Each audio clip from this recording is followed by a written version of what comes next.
Shalom Ya. dan selamat siang itu saudara teman. Ya. Jadi di sini kami akan sedikit membahas tentang tipologi respon gereja terhadap pengetahuan dan teknologi. Nah, mungkin saya akan bertanya kepada saudara Topan tentang apa yang kau ketahui atau bagaimana pandangan saudara Topan tentang tipologi ini? Ya, kalau menurut saya tipologi itu adalah suatu ilmu atau studi yang berbicara tentang adanya klasifikasi atau pengelompokan terhadap jenis. Contohnya itu tipologi. Kalau kita kasih contoh itu ada tipologi dan teologi, berarti adanya pengelompokan dengan kitab-kitab.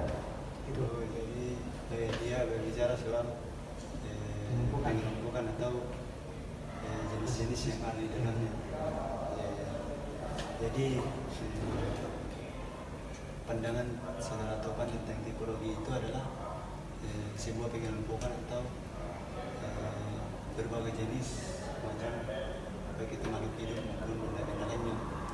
Nah, ini kan ada beberapa poin yang dalam pembahasan kita ini tipologi respon gereja. Jadi bagaimana pandangan saudara Topan tentang gereja itu sendiri? Ya, gereja itu adalah tempat komunitas atau kelompok orang-orang yang percayakan Kristus atau menganggap Kristus itu sendiri adalah kepala gereja. Itu. Betul ya, apa yang dikatakan saudara Topan itu adalah gereja itu adalah tempat di mana orang-orang percaya untuk memuji dan menyembah dan memuliakan Tuhan. Iya. Namun ada pandangan lain sebenarnya tentang gereja. Kalau kita berbicara tentang gereja, itu gereja adalah tempat di mana orang-orang beriman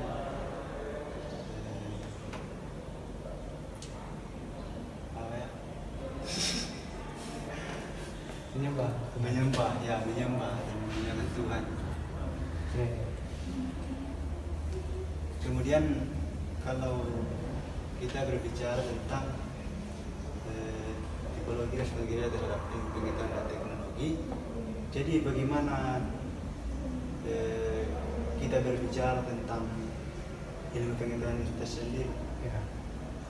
Kalau menurut saya ilmu pengetahuan itu adalah akar dari pengetahuan kita yang kita sudah dapatkan dari kecil, ya, secara terstruktur. Itu. Mungkin bisa dijelaskan? Jadi ilmu pengetahuan ini adalah suatu sistem yang dimana bisa kita dapatkan secara terstruktur atau bersistem, ya. Yang dimana ilmu pengetahuan ini sesuatu yang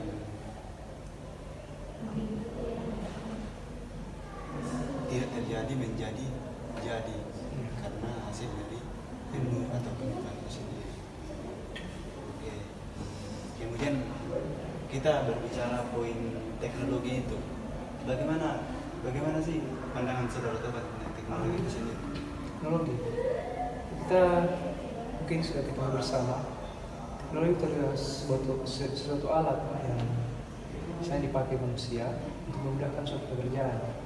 Salah satu contohnya itu yang kita lihat dari itu menggunakan teknologi untuk membangun sebuah kapal yang diperintahkan oleh Tuhan. Ya betul ya, apa yang sudah dikatakan saudara Topan dalam Kejadian pasal 6 ayat 14 sampai 15 itu berbicara tentang Nabi Nuh yang perintahkan Allah, memberikan pengetahuan dari Allah. Iya. membuat suatu kapal. Yang berbunyi itu, buatlah bagimu sebuah bahtera dari kayu gofir.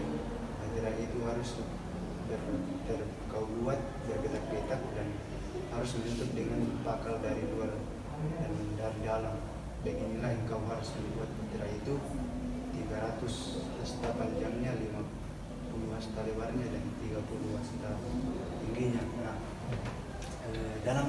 dalam kitab ini itu berbicara tentang Nabi Nuh yang diberikan mandat oleh Tuhan Allah itu sendiri untuk membuat kapal untuk keluarganya dan untuk makhluk hidup lainnya, karena di mana Tuhan Yesus mengatakan bahwa akan terjadi sebuah bencana. Ternyata betul apa yang dikatakan oleh Tuhan Yesus pada saat itu terjadi sebuah bencana, dan keluarga Nabi Nuh dan makhluk hidup lainnya yang ada di dalam kapal itu selamat karena atas mandat yang diberikan kepada Allah. Oke, berarti dari sini kita bisa pahamkan bahwa ilmu pengetahuan dan teknologi itu sudah ada sejak dari dulu dan sudah ada dalam Alkitab menurut apa yang dilakukan oleh Nuh, perintahkan oleh Allah. Betul. Sebenarnya ada beberapa pandangan yang bercerita soal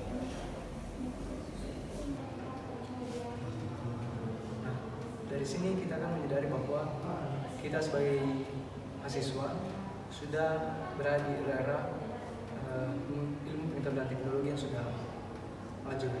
Artinya bahwa bagaimana langkah kita sebagai mahasiswa untuk mengambil, apakah langkah kita menjadikan sebuah ilmu pengetahuan dan teknologi itu sebagai tujuan hidup atau bagaimana? Baik, kalau misalnya kita berbicara soal bagaimana kita mengenalkan dan memanfaatkan pengetahuan dan teknologi itu, sebenarnya kita berbicara soal bagaimana kita menyadari dan bagaimana kita membangun diri kita untuk menyikapi hal teknologi itu sendiri. Ya betul, karena dalam perkembangan dalam era kita ini, era globalisasi itu banyak sekali teknologi yang sangat berpengaruh bagi kehidupan kita, yang untuk menyadari dan bagaimana kita menyikapi hal itu. Kita menyadari bahwa teknologi itu bukan sebagai tujuan hidup kita, namun yang menjadi tujuan hidup kita adalah Tuhan Yesus, atau bagaimana kita memberikan persembahan syukur kita kepada Tuhan Yesus, bukan untuk bagaimana kita memanfaatkan hanya untuk teknologi saja, atau sumber pengetahuan kita hanya dari teknologi itu. Nah, kemudian untuk teknologi itu sebenarnya diciptakan bukan untuk sebagai tujuan hidup kita, tapi untuk sebagai pembantu dalam aktivitas kehidupan kita. Sebenarnya itu tujuan manusia menciptakan teknologi itu. Namun ketika kita melihat perkembangan teknologi saat ini sangat berdampak pada kehidupan anak-anak khususnya era sekarang. Ini adanya penggunaan teknologi yang secara berlebihan begitu? Ya. Atau betul. Itu yang saya katakan bahwa perkembangan teknologi yang ada saat ini sangat tidak baik saja, karena teknologi yang menjadi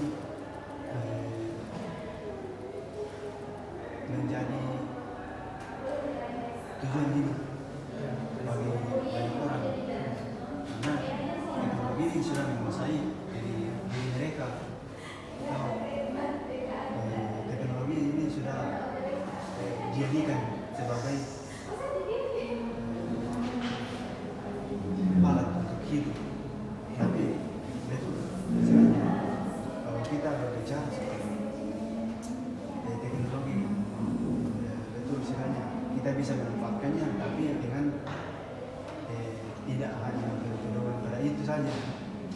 Kita juga mengingat bahwa iman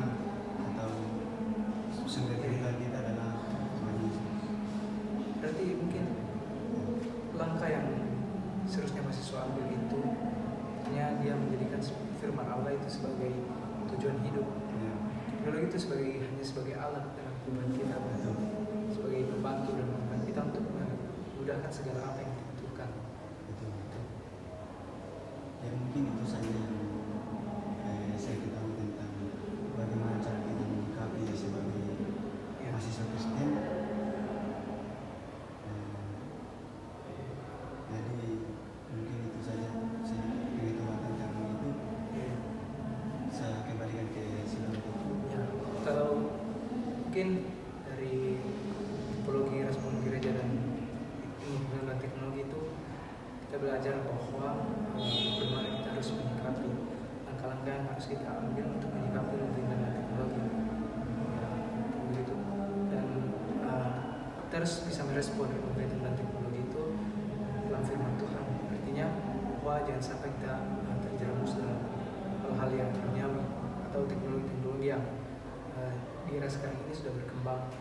Artinya bahwa yang sampai kita sebagai mahasiswa menjadikan teknologi itu sebagai tujuan hidup. Sampai artinya kita ini sebagai mahasiswa itu tujuan hidup kita adalah satu, hanyalah firman Allah. Ya, betul. Berarti sudah sangat jelas ya bahwa iptek itu memang sudah ada dalam kita, seperti banyak kisah yang sudah dialami bahwa seperti seorang ini yang membuat suatu kapal yang diberikan oleh ilmu pengetahuan dan teknologi oleh Allah, apa yang diperintahkan oleh Allah. Seperti juga kita lihat dari Musa yang membuat rumah suci menggunakan ilmu pengetahuan dan teknologi. Dan flashback sedikit tentang ilmu pengetahuan, mungkin kita bisa lihat dari Amsal pasal 2. Amsal pasal 2. Ya.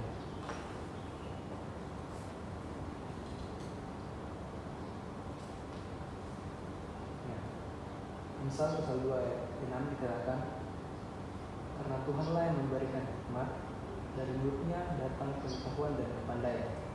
Nah, dari sini sudah sangat jelas bahwa Tuhan sudah memberikan pengetahuan bagi kita. Dari apa yang dia katakan itu sudah menjadi pengetahuan bagi kita. Di sini kita sudah berbicara tentang ilmu pengetahuan dan teknologi. Jadi bagaimana sebenarnya yang saudara ketahui tentang tipologi? Kan kita sudah belajar tentang pengetahuan dalam Alkitab. Bagaimana itu jika ada gabungan dari ketiganya, itu tipologi dalam Alkitab atau pengetahuan? Ya, baik. Ya, betul ya.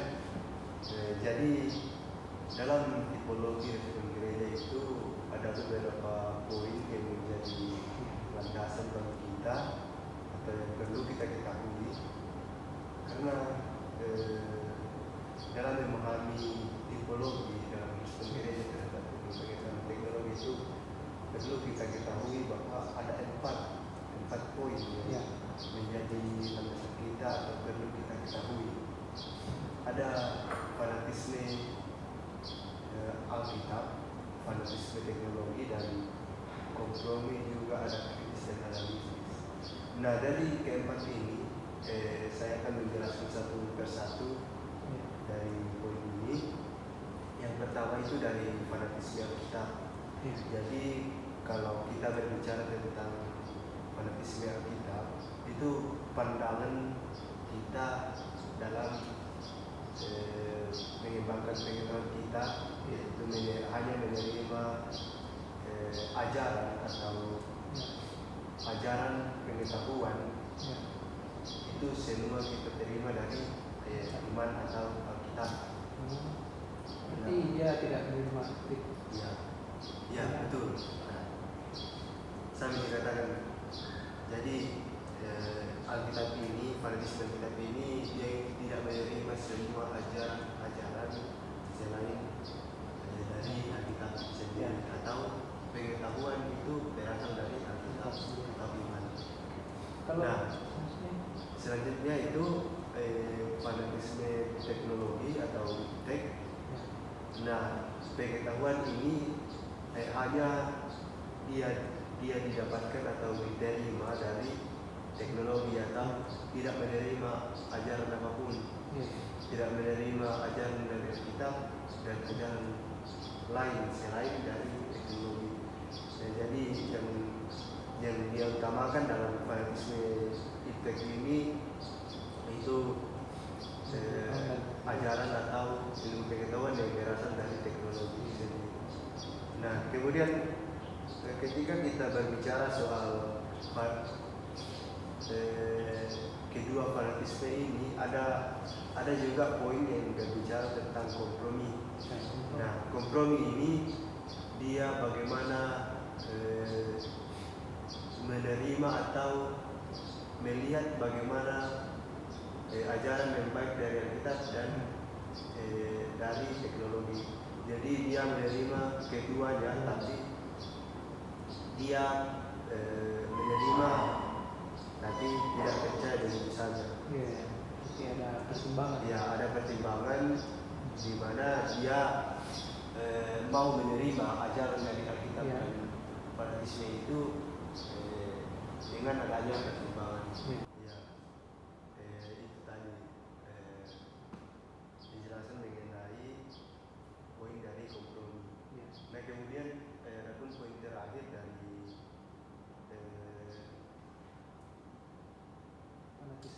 fanatisme itu adalah analitis dan kritis. Nah, analitis dan kritis ini bagaimana kita memandang atau menerima ajaran dari Alkitab dan teknologi. Dia menerima kedua dari ajaran ini sehingga dia menjadikan Alkitab dan teknologi ini sebagai ilmu pengetahuan yang paling utama. Nah, mungkin itu saja yang bisa saya jelaskan dari poin ini. Berarti kesimpulannya dari tipologi fanatisme ini dapat kita dikenal tadi fanatisme Alkitab berarti yaitu anti terhadap pengetahuan dan teknologi. Nah, yang kedua adalah fanatisme IPTEK. Artinya dia menerima begitu saja ilmu pengetahuan sehingga dia tidak terlalu fokus terhadap Alkitab. Nah, begitu juga dengan kompromi yang mengharmoniskan keduanya. Ya. Dan kritis dan analitis, dia itu dimana menerima keduanya secara kritis dan analitis. Ada yang mungkin ditambahkan? Kalau mungkin tambahan dari saya, jadi dari keempat poin ini penting kita ketahui bahwa dalam ajaran tipologi ini mengetahui dan memahami dari keempat poin ini adalah hal yang penting. Mengapa? Karena ada banyak orang yang dan kebanyakan orang itu sebagian di fanatisme Alkitab dan fanatisme IPTEK. Mengapa? Karena orang-orang yang mungkin sudah terlalu kenyang dengan IPTEK sehingga dia tidak memikirkan bagaimana tujuan hidup sebenarnya. Karena kita kembali lagi ke ilmu pengetahuan dan teknologi itu, sebenarnya IPTEK itu adalah hal yang bagus, tapi kalau kita cermati lebih dalam, sebenarnya tujuan daripada pembuatan IPTEK itu teknologi itu adalah mempermudah kita mempermudah kehidupan kita bekerja. Nah, sebenarnya tujuan daripada hidup kita itu adalah memuji dan mempermudahkan manusia. Kemudian mungkin kesimpulan yang bisa kita ambil dari pembahasan kita ini, ya, saudara teman.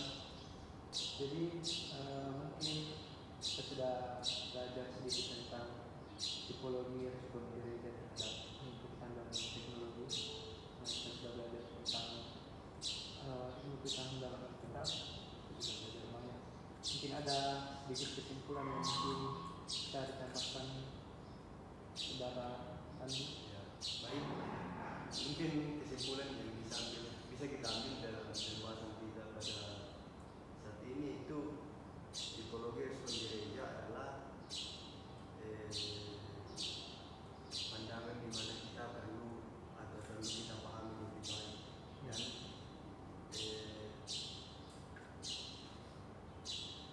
teknologi dan pengetahuan itu penting dalam kehidupan kita karena